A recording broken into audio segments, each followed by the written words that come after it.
If you could put your sound on mute so that there are no background noises, that'd be great.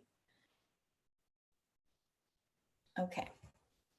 So hello, everyone. Thank you so much for being here. It means a lot to me. And well, you know that this is Lawyers Wellbeing Week. So we're doing this with the Mental Health Institute for Legal Professions. So I want to thank first Manel, who's the president, and also Sarah here, the vice president, who's going to make sure that everything in Zoom goes smoothly. And the Mental Health Institute for Legal Professions has been working on destigmatizing mental health issues in the profession for more than 3 years now. And it's devoted to promoting wellness within the legal profession. So I'm really thankful to be part of this initiative.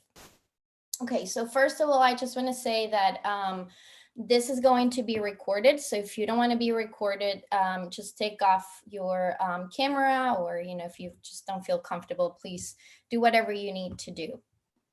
So we're going to begin with a little exercise to break the ice. Oops. And if you feel comfortable, I'm going to ask you to write on the chat where you are located geographically. And if you can add 2 words as to how you feel about this webinar today, like how you're showing up. So for example, I'm going to go first, or someone did. So I am in the Canary Islands. Oops. I don't know why this is doing this colorful thing. Canary Islands, and I feel excited and also a bit nervous. Those who know me know that I like to be honest, and I think vulnerability is a very important part. And I think being nervous is also part of life. So if you feel comfortable, please go ahead and write where you are located and how you feel, and yeah.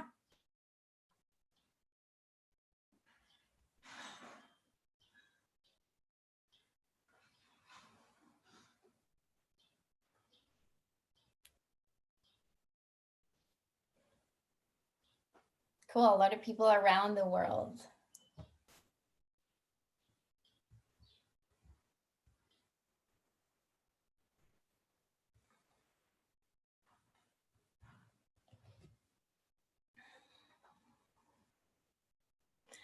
Excited and tired, energetic, proud and open, excited to be here, excited, thankful, curious, feeling excited and very much so needed this conversation. Thank you, Jamel. Contenta, interesada, excited to see your positivity. Well, lots of things. So first, I want to thank you all for being here. And I just want to take a moment to acknowledge the resilience that we're actually developing throughout these really hard times. A lot of us have been confined for almost 2 months now. So yeah, I just want to take a moment to kind of like give ourselves credit for that, because it's been a really hard time. So I'm going to first introduce myself really quick, and then I'm going to do a roadmap of the webinar today. SP, pardon me. Yeah. We cannot see you, the whole face. Okay. That's the camera which is not pointing at you completely. Yeah, I'm sorry. This computer, the camera is located in a rather uncomfortable place. So okay, that much better. We can see your face. Thank you. Yay for the imperfections, you know, and shit not running smoothly. This is great, but it's life. Okay, so I am Espi, or Esperanza. So I'm both a Spanish lawyer and a US lawyer, and you could say I've gotten a bunch of legal training because I've been to law school. I've been to 3 different law schools, actually. And obviously the training has been exhausting at times, but I've also learned about the nuances of legal education and how it affects our minds.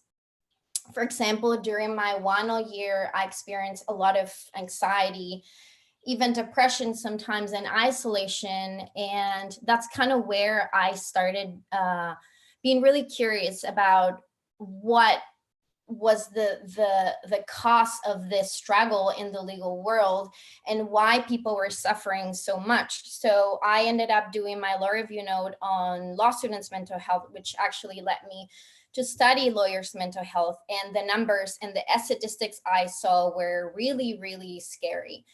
And after that, I worked as an attorney, as an immigration attorney in detention centers in Arizona, defending asylum seekers and detained immigrants.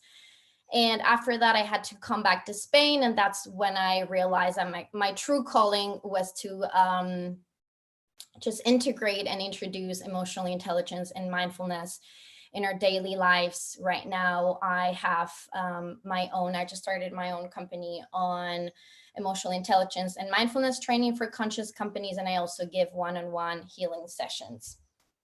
So obviously, this is a really important topic for me, not because I've experienced it, but because I do have a lot of friends and colleagues who I know have also thought about these things. And I think the legal profession really needs to have this conversation. And we're going to start. Okay. So here's our roadmap. We're first going to talk about the stress triggers in the legal profession, which I am doing a disclosure. It's not going to be fun to hear about this. I'm just really asking you to bear with me. Then we're going to see how mindfulness is useful for people with training, with legal training like us. And for that, we're going to explain a little bit more of what thinking like a lawyer means. And then we're going to do a small 5-minute meditation practice. And finally, we're going to open the floor for questions, reflections, and anything that you might have. So the first question we ask ourselves is, what makes the legal profession such a harsh environment sometimes? Like I said, please bear with me because this part of the presentation is a bit rough because it does have negative, so to speak, narratives. So we have 3 main triggers in the legal profession. And those are first perfectionism, then competition, and then isolation. And we're going to go over each one of those. So perfectionism can be seen basically in 3 different layers. So for example, the first thing that we learn in law school is that as a lawyer, you need to be correct and accurate in all legal tasks. As a lawyer, you must be able to only think logically, always having to dismiss your emotional instincts. And also as a lawyer, you must be perfect in your appearance, AKA you have to wear a suit no matter what, right? I actually got in trouble once when I wore yoga pants to a law firm, which I guess it makes sense, but I wanted to rebel. So the first thing is that a lawyer has to address and control each matter so that it can be handled competently. So you, as a lawyer, you have to address and control and identify all legal issues. And this also means that you have to be able to absorb great amounts of information, even though you might be completely unfamiliar with the topic at first. But you have to do this because missing a fact or a factor can be fatal in a case. So pretty much this means that you need to have a standard of 24/7 perfection, because in legal practice, there's just no room for mistakes or imperfections, or that is the conception that we have. So this means that you do have to be perfect in everything you do at work. And obviously this can be exhausting because we are humans and lawyers are humans as well. And this means that chances are you're going to make maybe not a lot of mistakes, but you'll make at least 1 or 2 in your career.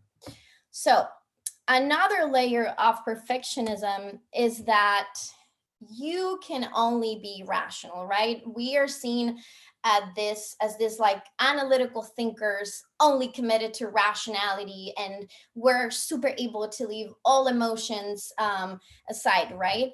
And in fact, clients expect you to always remain rational.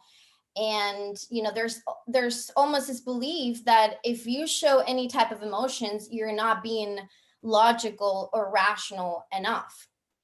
In fact, emotions are seen as a weakness in the legal world and are therefore stigmatized.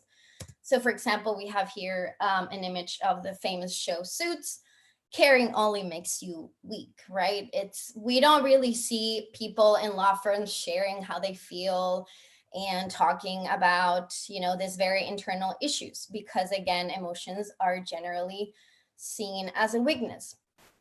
But what's really interesting is that lawyers actually feel it too. So even though we're highly rational thinkers, we're also just like the rest of society, which means that life also happens to us. And that means going through emotions such as rage, confusion, grief, sadness, jealousy, joy, love, excitement, and, all of the emotions just as the rest of mortals feel. So the stigma around emotions leads to a gap. And this gap is between the popular lawyer's identity, which is as a non-emotional, only rational being, and the real identity in a lawyer's life, which is being an individual like everybody else with human emotions and real problems. In fact, if we look at the neuroscience, emotions are necessary for decision making, because decision making is a complex process that requires the work of multiple neural systems, including the amygdala, which is our emotional and alarm center. So all of this leads to a conflict and a disconnection between the expectations that there are in the legal field and the reality that is behind it. So there is an expectation of perfection in every case. There is an expectation of perfection in every interaction with the client, also in all materials you produce or create. And the reality is there's a limited amount of time because we have huge workloads. Emotions are as part of being human, but they're stigmatized. And also another reality is that there are imperfections as part of being human, but this is also stigmatized. So moving to trigger number 2, competition.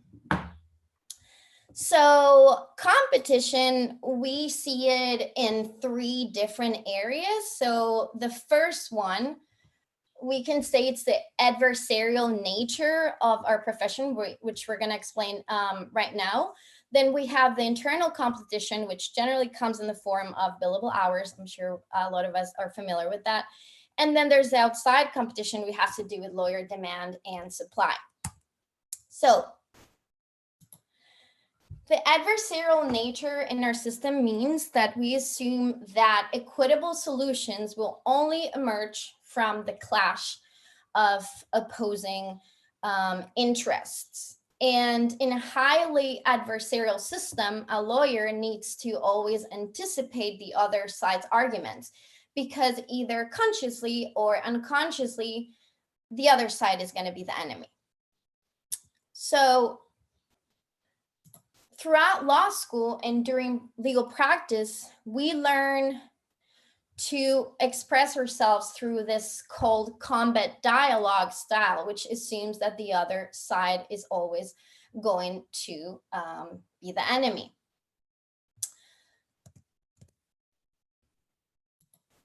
And the problem with this is that when we are actually in our personal lives, sometimes we are actually applying this combat dialogue, which I'm sure some of you have experienced with your partner or coworker or family member. So another thing is internal competition that there is in the legal world. So obviously, whether you are a young associate or you want to move up and become partner or just simply get a promotion, you're going to have to bill hours and you're going to have to do a lot of work. And that means you're competing against people that want the same thing as you do.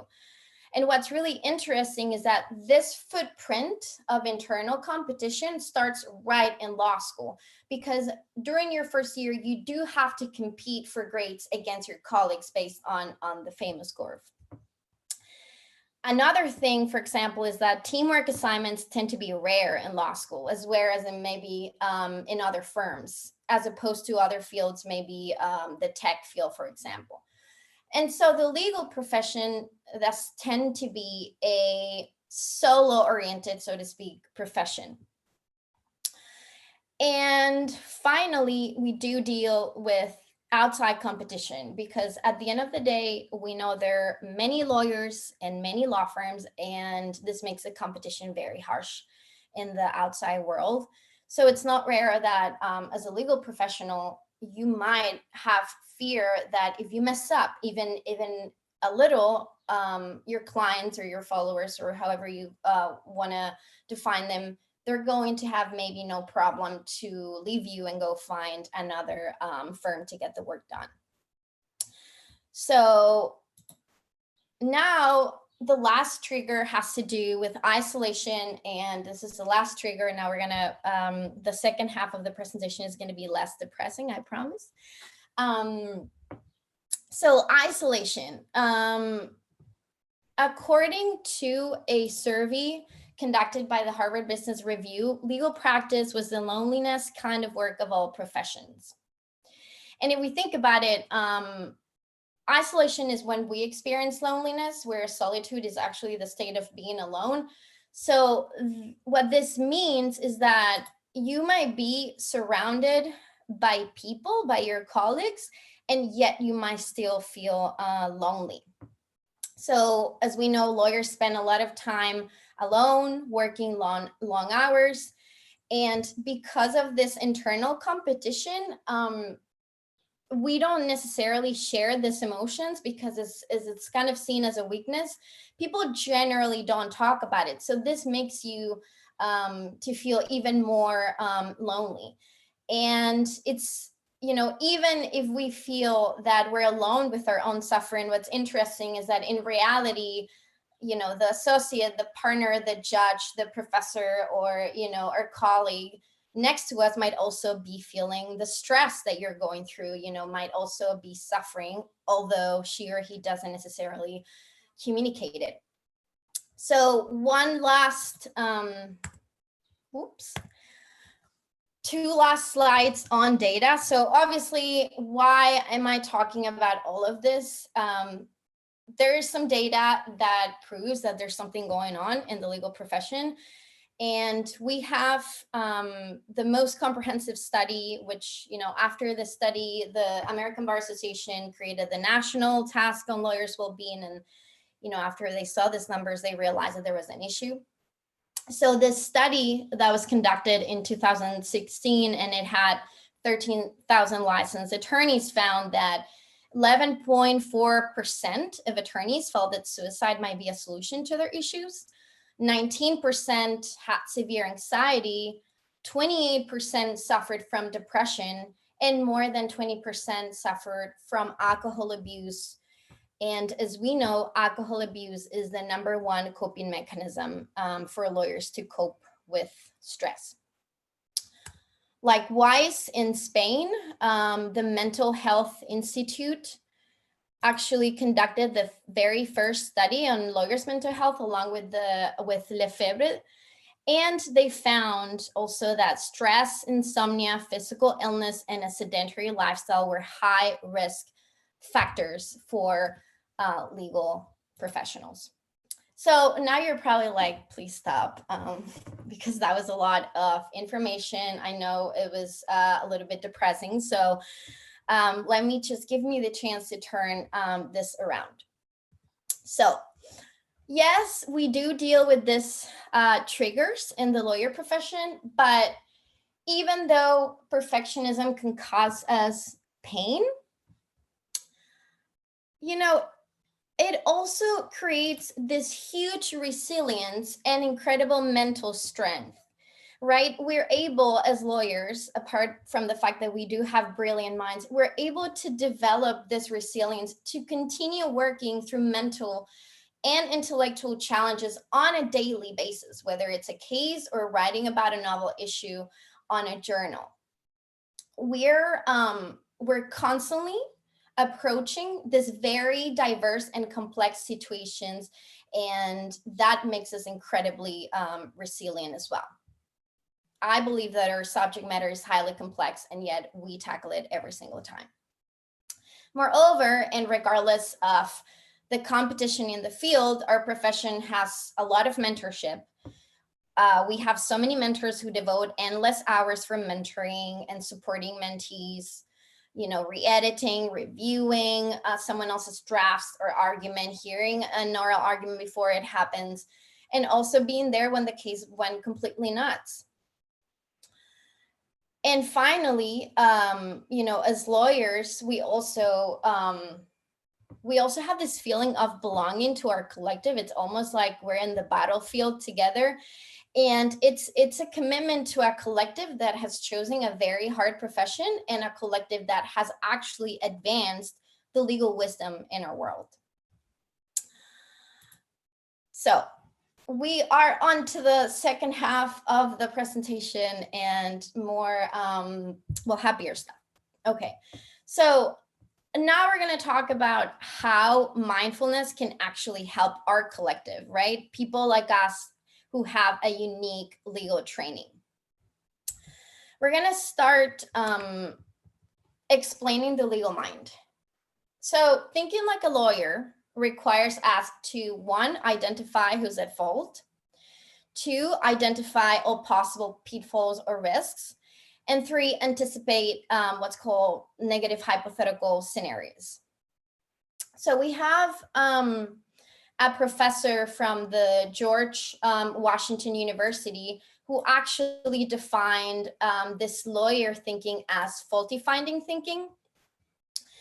And he explains that when one develops a habitual way of looking for patterns, that is a particular way of analyzing logical problems, so thinking like a lawyer, the brain actually builds neural paths that reinforce this type of thinking.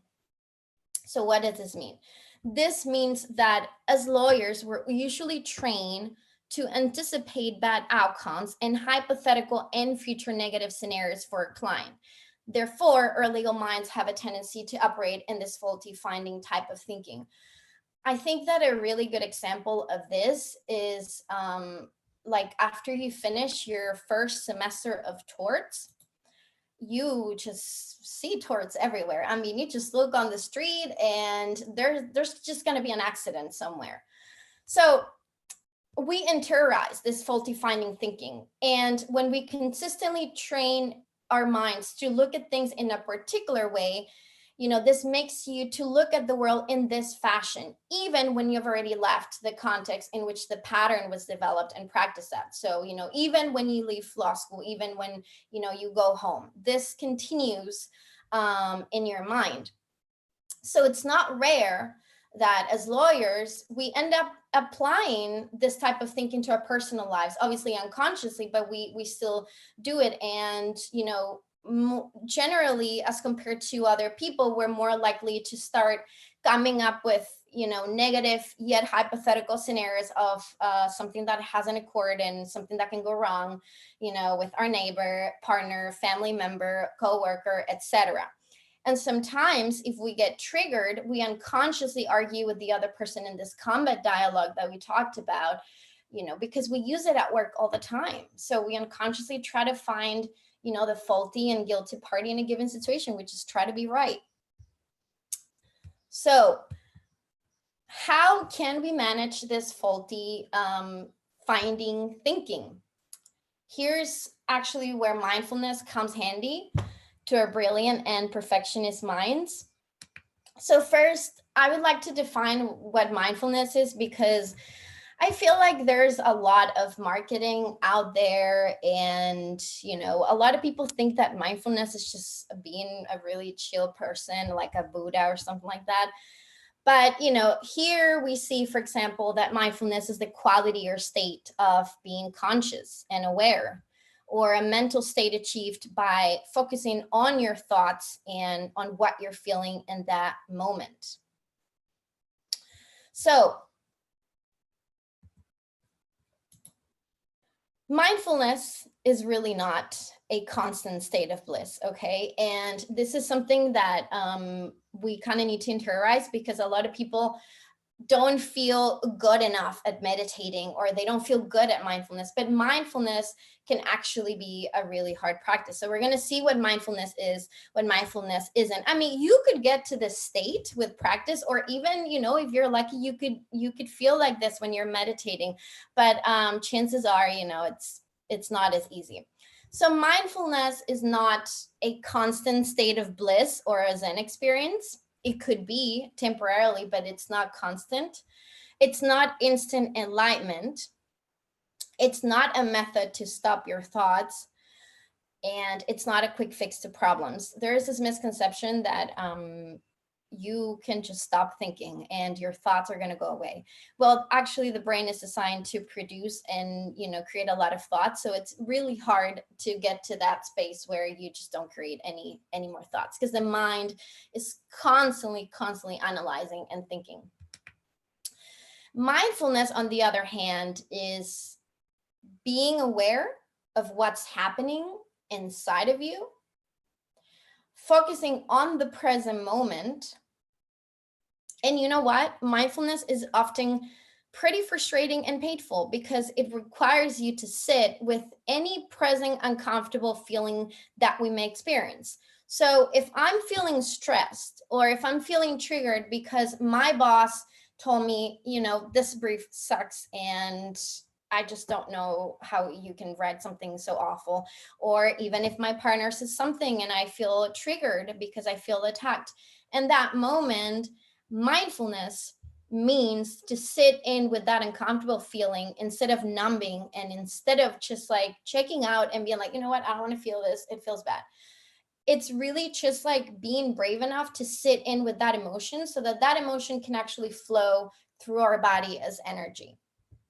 And that sounded a little bit mystical, but it's what it is. And mindfulness is also being aware of just the present moment. And mindfulness can also be as beautiful as simply looking at, you know, the shape of a flower and the beauty of the flower, or simply staring at a baby smile, at a baby's face. So all of those things are mindfulness. It's being aware. It's developing self-awareness. So we're actually going to do a very small micro practice, and I'm actually going to ask everyone to just take 3 breaths. So if you can find a comfortable position and having your, you know, your back straight, that'd be great.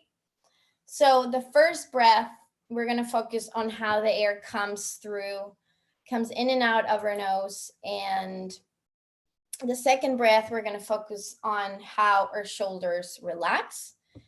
And then we're going to say to ourselves internally in the third breath, I'm here now. So I'm going to let you get comfortable, and I'm just going to say, okay, we're going to start. And then each person is going to take their time to simply take 3 breaths. And it helps to focus on certain things in each breath. So the first breath, we focus on how on how the air comes in and out of our nose. The second one, on how our shoulders relax. And then the third one, I simply tell myself in my mind, I'm here now.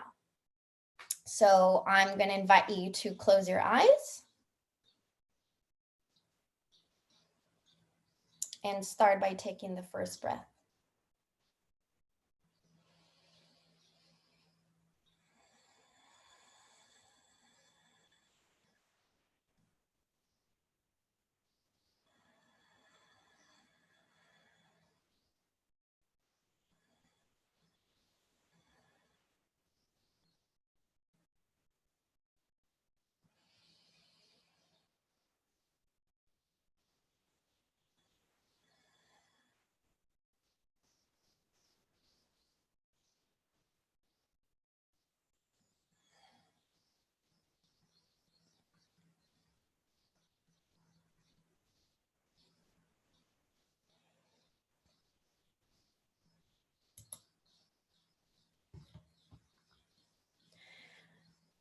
So whenever you're done, I'm going to ask you if you can just share how that felt for you.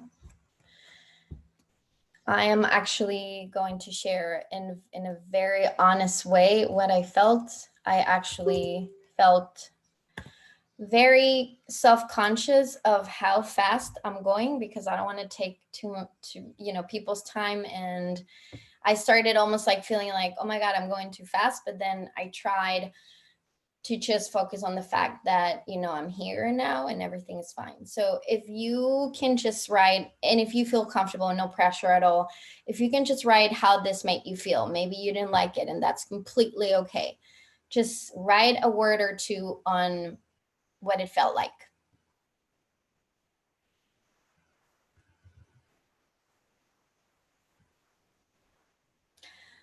Center and present, did not realize how my shoulders could drop, felt connection to myself, calming down, calm, connected, tension in the shoulders. Cool. Yeah, so this micro practice is actually a really powerful way to pause throughout our day. And it actually helps us when we're also being triggered and we feel like, for example, like when I'm feeling like I'm going really fast because I'm like a hyperactive person and I'm always like, so, it helps me to just like take 3 breaths and calm down because, yeah, a lot of times we're just like on autopilot running from here to there. So it's a really beautiful technique that it just takes like, what, 10 seconds, and you can do it anywhere. You can even do it if you're having a meeting with someone who is, who you don't feel comfortable with. You could calm yourself down, in that sense. Okay. Well, thanks so much for sharing. So, mindfulness. So why is mindfulness useful for us? So, if you notice, like when you take these 3 breaths, you kind of enhance your state of awareness, right? So, as lawyers, if our autopilot or default thinking is the lawyer faulty finding thinking that we just explained, mindfulness, that is becoming aware of what we're actually feeling and thinking, allows us to switch from that default mode to a conscious mode. And we're going to do a hypothetical scenario to really understand what I mean by switching from autopilot to conscious. So let's just imagine that we all submitted a brief or an article for publication, and we missed something, or we weren't just like truly satisfied with it. We didn't have enough time, or we just missed an issue or something like that. So I want you to really, if you have a paper and a pen, that'd be great, but if not, it's okay. But I want you to ask yourself, what's your autopilot thinking when this happens? Like, what do you tell yourself? What is a self dialogue that happens inside of you? I'm going to give you like 1 minute to just think about that, and then I'm going to give you an example and what my autopilot would be.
Okay, so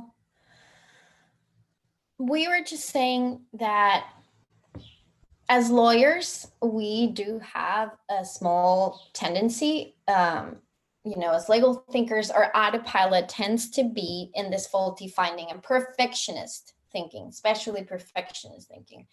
So, we're more likely to ruminate about the past and the future.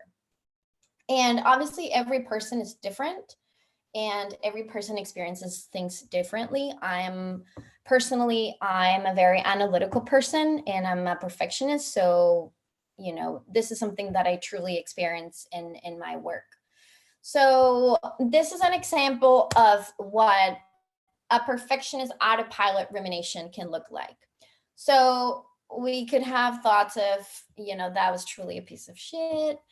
I always mess up. Why am I doing this? The judge will for sure dismiss my motion. What will my colleagues think of me? It won't probably get, picked for publication. I'm not as good as Josh or, Maria XYZ or any of my colleagues. I should have slept less and worked more. Maybe I spend too much time with my family and that's why. There are a lot of narratives that we can tell ourselves when we are in this perfectionist autopilot mode. So, what we're trying to do through mindfulness is to identify this pattern. So, this thought, we're trying to identify these thoughts patterns and kind of like stop before we go into what's called a vicious cycle. So, what we're trying to do is, so for example, I just mentioned, so the example, so I'm sitting at my desk and I'm just spinning about, how my research or my brief was not good enough, how I messed it up, or how it's all my fault because, maybe I'm not a good attorney. Yeah, maybe I wasn't meant to do this to begin with. Maybe I wasn't meant to write. So in that moment, my brain goes to the default mode, right? My brain is already on autopilot, which means the faulty finding thinking, which means the perfectionist persona that I have, right? So because it defaults to this perfectionism, what we have to do is kind of like get out of this loop so that we can, stop the thoughts and we don't elaborate and keep going and going and going. Because if you think about it, if we keep going on this autopilot mode, we're going to be ruminating on the past, which is like, I didn't do well enough, and we're just going to be worrying about something that already happened and we have no control of. And two, we're going to be imagining negative hypothetical scenarios that haven't even taken place. They don't exist, such as what are my colleagues going to think? They're going to think I'm not good enough. They're going to think I'm stupid and all of these things. So what we do, and 1 second, because I'm just, okay. We're actually just going to read real quick. So I'm just going to keep this really short. But for example, I'm seeing that a lot of people are having the same rumination, because most people do. I mean, not only lawyers, I can tell you that, it's just like, oh my God, like, fuck, how could I have been so stupid, or I'm very dumb and I need to find, someone to prove my worth. That's very common as well. And to constantly seek validation because we think we're not good enough. So the thing is, the lawyer perfectionist training enhances and like exacerbates this tendency to not being good enough, right? Because if you think about it, in law school, things were never good enough. I mean, you were competing against people who were putting in a lot of hours, and it was really hard to get to that point where you were good enough. And even if you were good enough, maybe you didn't make it to this journal, maybe you didn't get this clerkship, maybe you didn't, there were all of these things that would send you this message that, you know what, that was good, but it's not good enough. So what mindfulness does is it allows us to become aware of this autopilot that is not true. I mean, the only truth there is that we're all beautiful beings and we're all, enough. And like I was saying earlier, as lawyers, we do have an incredible mental strength. We have such an intellectual mind. We can do so many things. I mean, we could analyze the most complex information. And that's something we don't tell ourselves often, because that's not the narrative we use in law school or, within the legal profession. So, like I was saying, what we do is reframe, right? So how do we reframe? So when we switch, we're switching from an autopilot, perfectionist view to a more objective and compassionate narrative. So let me give you an example. So if I was already saying, oh my God, I suck, my colleagues are going to think I'm not good enough, like, why am I doing this, and all of these things. If we switch from that perfectionist narrative to a more objective one and a compassionate one, we can say, I can start reframing the dialogue and say, I could take 3 breaths, or I could just breathe for 1 minute and say, okay, SB, you're experiencing anxiety because you have really high expectations. You're a perfectionist and you want your work to be valuable and useful. Like, everybody. I mean, you really want your work to be inspiring and good. So it makes sense that you're feeling this inner pressure now. But you know what? You did your best, and that's all you can do right now.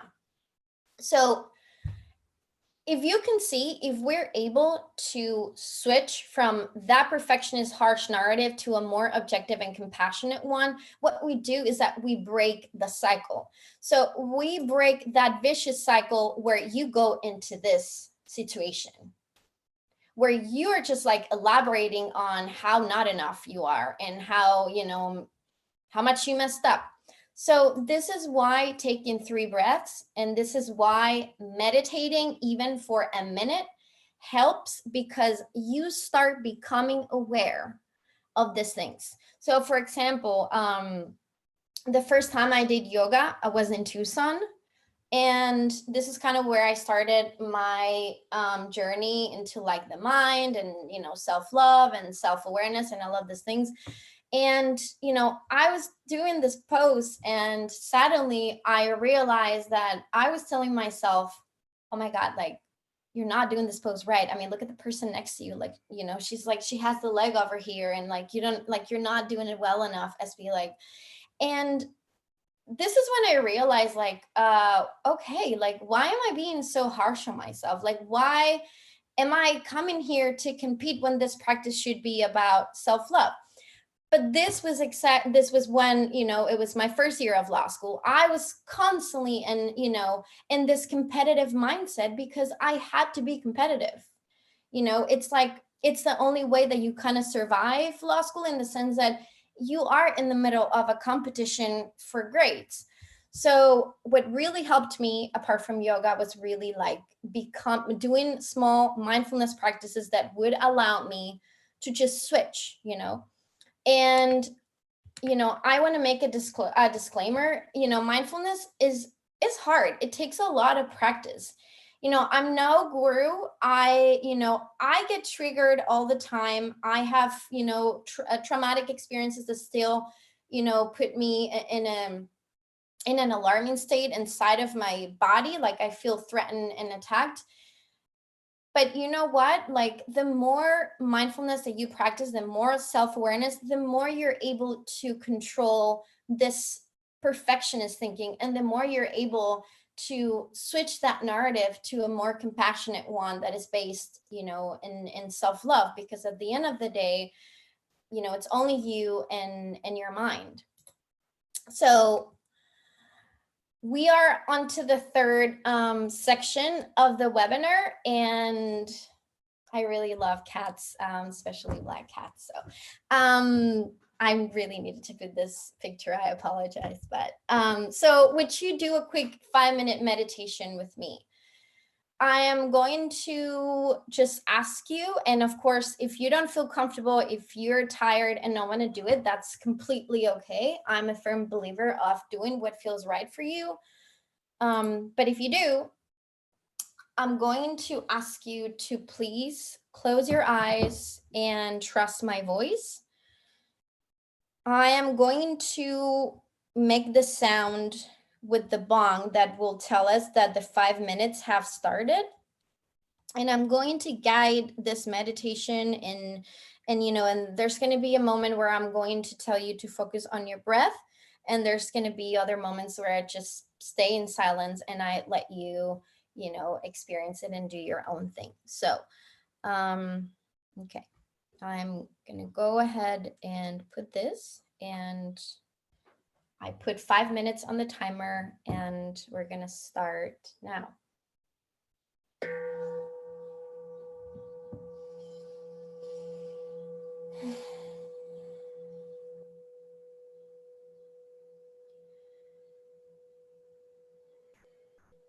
I'm going to ask you to first take a really deep breath.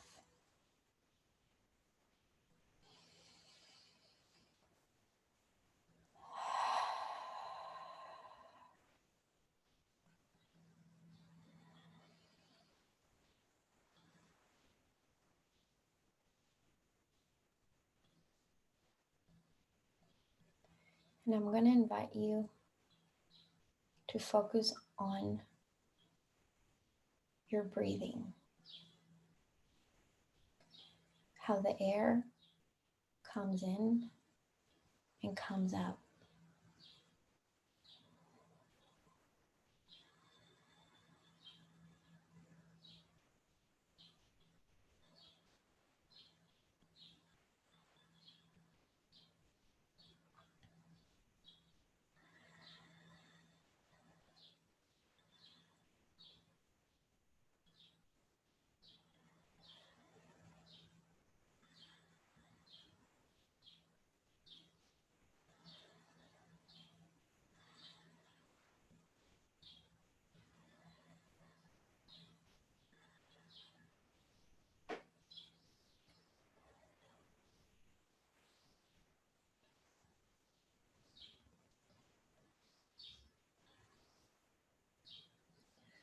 If a strong sensation or emotion comes in, just observe it with no judgment.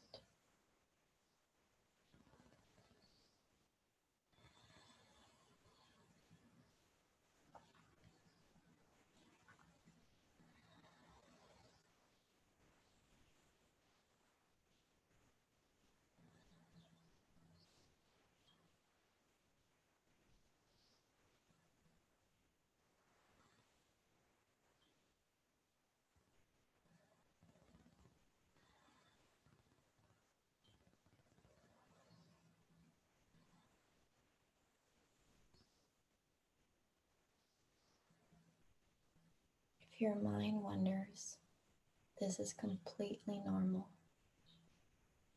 Once you notice, you just bring your attention back to your breath.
We're going to open our eyes gently whenever you feel ready.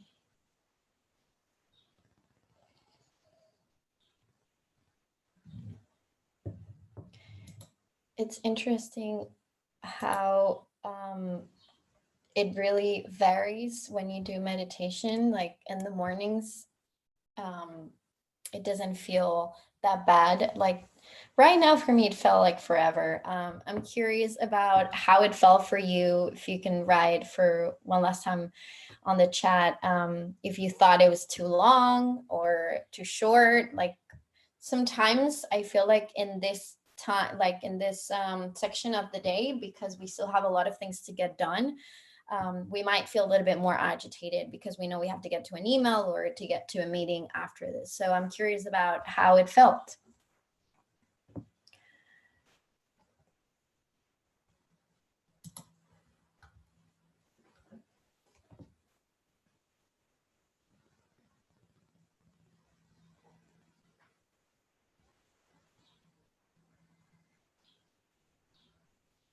Yeah. Definitely helps with slowing down. Great. Thank you, Thomas. Yeah. Just when you meditate, I think it's important to just accept whatever comes, whatever arises. Like there are going to be some days where you feel agitated or you're sad or you're just not having a good day. So that means it's going to be a little bit more uncomfortable. Cleansing, I love that. And other days you're just going to feel like it's just the medicine that you needed to slow down and pause, because we are so, like, our minds go so quickly that we forget to pause, and we forget to really experience what's in front of us in that moment. So we did it. I so appreciate you taking the time to be here and meditate with me. I really do. I know you'll have really busy schedules, so it means the world to me that you were here. I think doing mindfulness requires a lot of bravery as well. So thank you so much. And yeah, so we're going to do 4 takeaways real quick, and then we're going to go to the questions and comments and reflections. And I hope if you feel like it, you can, intervene. So takeaways, stress triggers, they're not going to go anywhere, right? This is how the legal profession is, and hopefully we'll revolutionize it. But it's likely that it's going to be our sons, daughters, grandsons, granddaughters. I don't want to be like pessimistic, but it's what it is. It takes time. Change takes time. But it's important that we compensate those triggers with the resilience, the mental strength, the camaraderie, and a deep feeling of belonging to our lawyer squad. Then we have the fault-finding thinking, and it's important to identify it in order to reframe the narrative. Then we know that this practices, either 3 breaths or a minute meditation, it helps us switch from this perfectionist autopilot to conscious thinking. And finally, this micro practices can really help you pause. And I'm going to do a rhetorical question, and maybe some of you want to add when we go to the questions and comments. But how do we improve the legal profession? In my humble and honest opinion, I think that you have to first embody the change that you want to see. So I take this very seriously, and sometimes I'm really harsh on myself, because it's like when I get triggered and I react, with my partner, for example, I'm like, oh my God, how can I be teaching emotional intelligence if I don't have my shit together? Like, it doesn't make any sense. But it's important to know that we are human beings. We're not perfect, and we're learning. We're in a constant state of learning and healing. So, that's me. And now I'm just going to open the floor for any comments and questions and reflections that you may have. And yeah, just make sure you unmute your microphone. And thank you again for, being here. So, oh, actually, I'm sorry, because I realized that this is not, so if you want to say something, can you please just say, just put your name on the chat, and I'll just give you the word, and that's how we're going to keep order, because we're not going to do the raising the hand thing because it's kind of a mess on Zoom. So if you want to go ahead, and if you want to say something, a comment, ask a question, share a reflection, please, let me know and I will give you the floor. Okay, Ferran. Oh.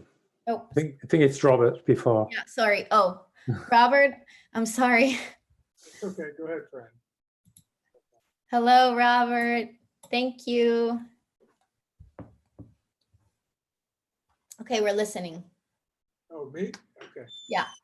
No, I thought you did a good job recasting the way in which people perceive the emotional stress that they're in so they can see it differently, because we're all programmed from birth to be afraid, and that fear basically is realized in all of the stress we feel in the legal environment. The good news is that you become a much more resilient person in life, and you can handle challenge much better than most. And you can live a happy life, and you'll look back on all of the bullshit that you put up with when you first started in the practice of law, fondly. It made you who you were. I think the legal profession has a long way to go. It is a world of egos and assholes. People are trained from birth in the profession to operate that way. Again, it's about programming. They're programmed a certain way, and then they expect you to be programmed a certain way. But I do like I thought the presentation was good. I like the idea of recasting the way that you see your problems and see them in the light most positive, because that's the only way to see them. Otherwise, you're actually hurting yourself and holding yourself back, because problems will never go away in life. They'll always be there. Yep. No matter whether you're a junior associate or you're the most successful lawyer in the profession, you'll have problems. They'll just change in size, shape, and form. So I thought it was actually pretty insightful, what you put together. Thank you, Robert. Can you briefly introduce yourself, just that people know that you're a lawyer, and because you've kind of been through all of the stuff yourself? So sure. So I've gone from the bottom of the profession to the top of the profession. So I know it all the way up the ladder. And I'll share some things that are probably helpful. For me, I used to sing a song that I live on the moon, which is, I like to say, emotionally aware, and I rise with the sun, which is the competitive nature that you have to have in the profession to be successful. I mean, there's no getting around it. What I would say is that as you grow in the profession, you will be more successful as a lawyer, even though the people around you may not operate this way, by being very emotionally aware. By being emotionally aware and being authentic, you'll create a sense of trust between you and your client, you and your peers. And that trust is enormously valuable to you actually flourishing as a lawyer, even though the world around you may, like I said, appear to be hopeless, a world of egos and assholes. And so you need to, one thing actually I would say is you need to recognize that people are going through a lot of shit in their heads, and it's not your problem, it's theirs. And so don't make it your problem. And so again, seeing the profession differently, not blaming others, but taking responsibility for your life, and realizing that the more emotionally aware you are, the higher a performer you will be in life. Even the best CEOs in the world are actually emotionally aware, and they inspire people instead of lead people by being the boss. They're a leader by inspiration. And you'll find that in law firms as well, but much of the law firm world, from the bottom of the rank up the top, in many big law firms, are trained in a way that unfortunately is going to put you through the ringer. And if you come out of that ringer, you'll actually be stronger for it. And again, the emotional appeal, I think, is really, really critical. Don't let people take that away from you. Try to use it as much as you can. Again, the single most important skill in life, beyond being high integrity, is trust. And the only way to show trust is to show your emotions. That's how you create bonds with people, and people see the authentic you. And that creates closeness, and the closeness will bring you work, and will bring you happiness, and will bring you success in life. And while that all sounds grandiose, it's actually most of the time true. But even somebody like me still puts up with a lot of bullshit every day. It's just what it is. You just have to see it differently. And so again, you did a good job of helping people see they need to see their problems differently, because it's the only way to keep moving forward. Otherwise, you're going to stall, and the challenges will become roadblocks instead of stepping stones to where you want to go in life. So that's my speech based on what I heard. Thank you. Thanks so much, Robert. Okay, Ferran. Yeah, it's my turn. Thank you for all that's been said before. Most interesting, and thank you for your guided meditation. It was inspiring, indeed. I'd like to share something with you. I'm a lawyer. I've been a lawyer for more than 29 years, and there was one time when I faced strong stress, and I went through a depression, and that changed not only my mindset but also my profession, because from then on I started working as a mindfulness instructor, and part of my recovery was thanks to mindfulness. Obviously, I had to go through pharmacology and chemist, medicines, also psychotherapy, but mindfulness did a good job. And that's something that people should give a try. Mindfulness is not magic. Mindfulness, as you said, demands discipline, demands being persistent, and to have a reference, someone who tells you and shows you how to deal with it, because doing by oneself might be a too high wall to go over. So as to lawyers, I think precisely because they are perfectionists, because they normally live in an isolated way. Mm-hmm. I think, and I would like to have your opinion about that. Do you feel that lawyers need collective sessions rather than one-to-one sessions? Yeah, I actually think that group dynamics are very powerful because it allows people to develop empathy. And by hearing someone else feel the same way as you're feeling, it also empowers you and inspires you.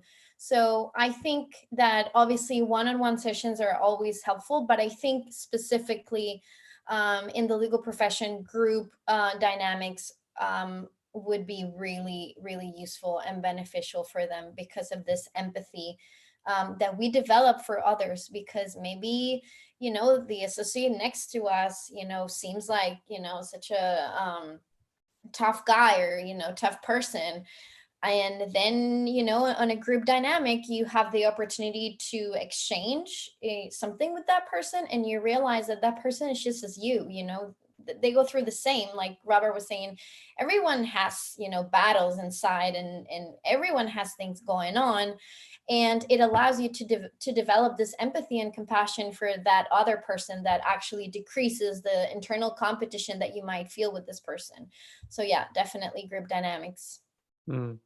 And just one more question. Have you realized if exposure is a risk to face group sessions? Exposure. Yeah, I mean, obviously in a group session, we're fighting against the stigma, right? Like the big white elephant in the room is going to be the stigma of like, oh my God, I don't want my colleagues to think that I have anxiety. I don't want them to know that sometimes I feel really depressed. But that's the whole mission that we have to accomplish, which is completely destigmatize this. We have to normalize this human reactions and these human feelings. It's okay to feel anxious. It's okay to feel sad. It's okay to feel lonely. So even though exposure will at first be hard, I think it's a matter of just doing it, doing group dynamics, having people work in pairs, which is generally easier because once you work in pairs, people feel a little bit more comfortable than sharing it in front of like 20 people. So starting with pairs and then going on triads, and then finally, when people are feeling comfortable enough, then doing a group session. I think that the exposure, it's always going to be something that we are going to have to deal with. But pushing boundaries was never easy. So absolutely. Thank you. Thank you. Okay, any more questions, comments, or reflections? Okay, well, this is it. Thank you so much for being here.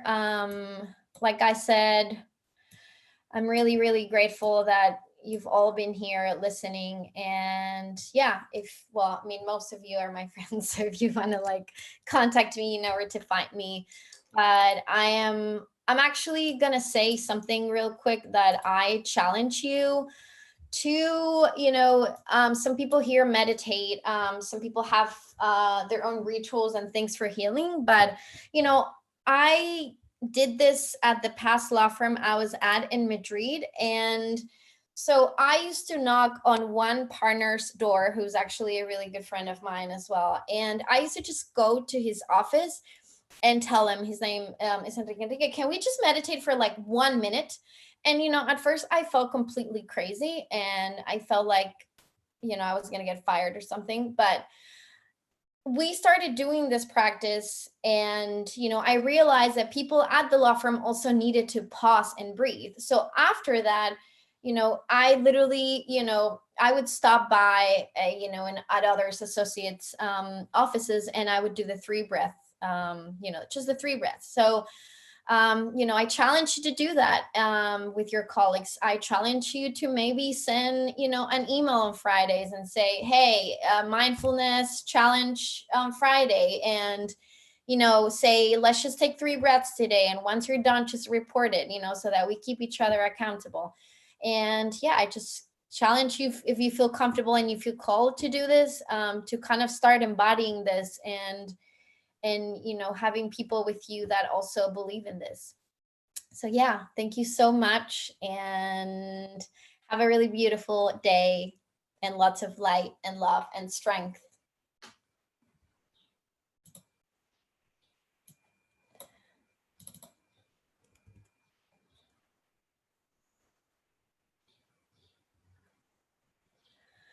Okay.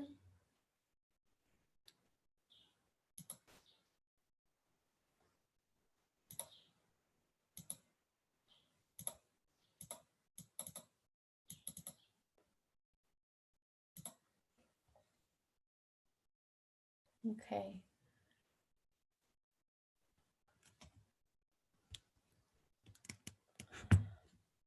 Cool. Hola. Thanks, SB. I'm leaving.